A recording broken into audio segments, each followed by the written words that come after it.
Bear's loose tooth. Bear's loose tooth. Carmela Willison. It's illustrated by Jane Chapman. From the cave in the forest come a munch, munch, crunch, as a bear and his friend all nibble on their lunch. Bear saw every bite. He gulped, and he gobbled. Then there his mouth something wiggled and it wobbled. Bear nibbled food.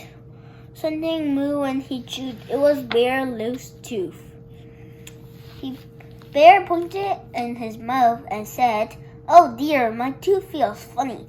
It's the one right here." Bear frowned, and he worried. Tears welled in his eye.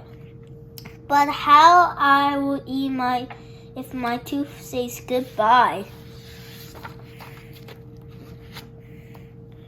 He said, "Open wide." Then he looked inside and saw Bear's loose tooth.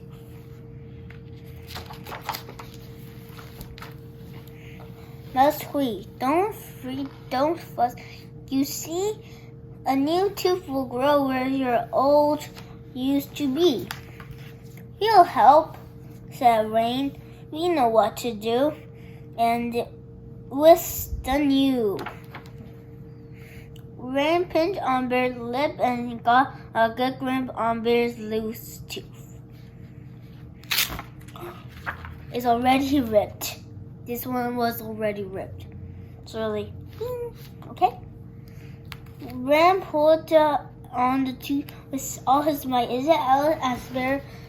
But stay stuck tight.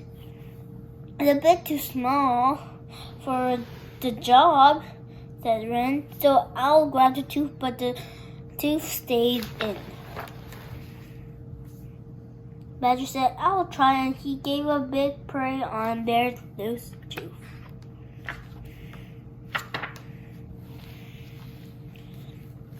Then they all took a turn, but the tooth wouldn't burst. Then Bear used his tongue and gave a little nourish. His tooth wiggled, and what do you know?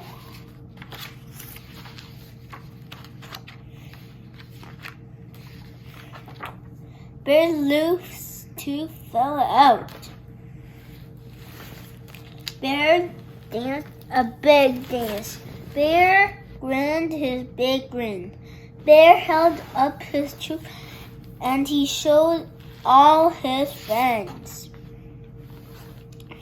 Bear looked in the mirror, and he laughed at his smile. A new tooth would come, but it might take a while. That night in the bed, right next to his head, lay Bear's loose tooth. While he slept and he snored, a fairy flew in, and she left Bluebird where Bear's tooth has been. He woke up in the morning. He found a sweet treat. Bear friend came for breakfast. They sat down to eat. Bear gobbled and gobbled, and he felt something wobble. Uh-oh, Bear's loose tooth. And this is the story, Bear's loose tooth. Goodbye.